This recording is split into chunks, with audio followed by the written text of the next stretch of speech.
Ano ang pinakamatinding weapon ng mga babaeng narcissist? Ito'y walang iba kung hindi ang naked weapon. Huwag niyo nang hanapin sa Google. Huwag niyo nang tanongin si Gemini o kung ano ang AI. Hindi niyo makikita yan. Why? Kasi inimbento ko lang yan. Inimbento ko lang yan para mas madali niyo maintindihan. Okay? So, yung naked weapon, yun yung kanilang katawan. Ganun lang kasimple yun. Kaya huwag niyo na i-search. Okay? So, yung kanilang katawan, na kanilang hubad na katawan, ang hubad na katotohanan, yan ang kanilang secret or pinakamatinding weapon. So, saan nila ginagamit to? Ginagamit nila ito sa mga kalalakihan.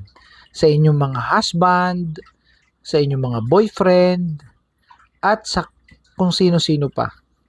No? Sa workplace, sa boss niya para makakuha ng promotion, sa teacher niya para ipasa siya. So, mga ganon na mga situations. It's because they are female narcissists. They do that. No? Hindi sila nagdadalawang isip na gawin ito because for them, it's their ultimate weapon. Okay? Kakaintindihan ba tayo dyan? So, magbibigay ako sa inyo ng example. Okay? This is derived from infidelity, no? Sa affair. Maraming mga wife ang makaka-relate dito. So, kapag ang inyong husband ay may mga kabit, no? Basically, yung mga kabit, no, ay mga female narcissist. So, hindi ko nilalahat, pero most of them are female narcissist.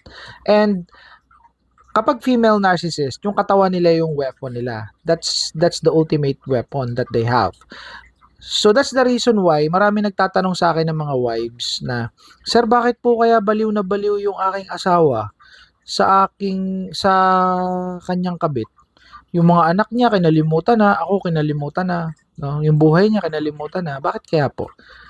Bakit suking-suki daw? Bakit humaling na humaling kahit ano daw sabihin niya, ganto ganyan. Hindi na daw niya kilala yung asawa niya, nagbago na daw, etc. etc. Sobrang daming stories. And isa lang ang nangyayari, no? Ang asawa nila ay humaling na humaling doon sa kabit. Why?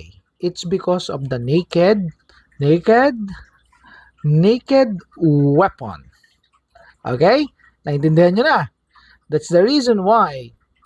Kaya kayo, huwag kayong tanong ng tanong sa akin yung ganyang klase ng tanong from now on. Why? Because I created this content for you to understand the situation. Okay? Another thing, kung kayo naman ay merong ka-work, meron kayong tauhan, kung kayo boss, o kaya may boss kayo, na narcissist sa palagay ninyo, narcissist, may pagka-narcissist, no? At babae, no, sa palagay nyo, yun na nga yun, expect the unexpected. I mean, expect the expected. Expected yun na. Kasi tinuro ko na sa inyo na there will come a time that this person, this woman, will use her body to get what she wants. Gets nyo? Okay?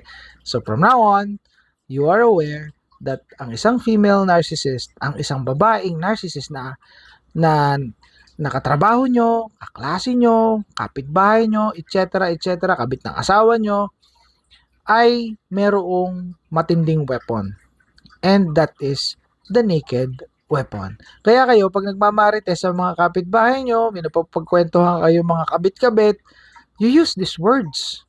Sabihin nyo, alam nyo, may natutunan ako dun sa isang content creator na ang sabi, ang ultimate weapon daw ng mga kabit ay naked weapon. And then, you tell the stories. Okay. See you in my next content. Marami pa tayo mga pag-uusapan tungkol dyan. Bye for now.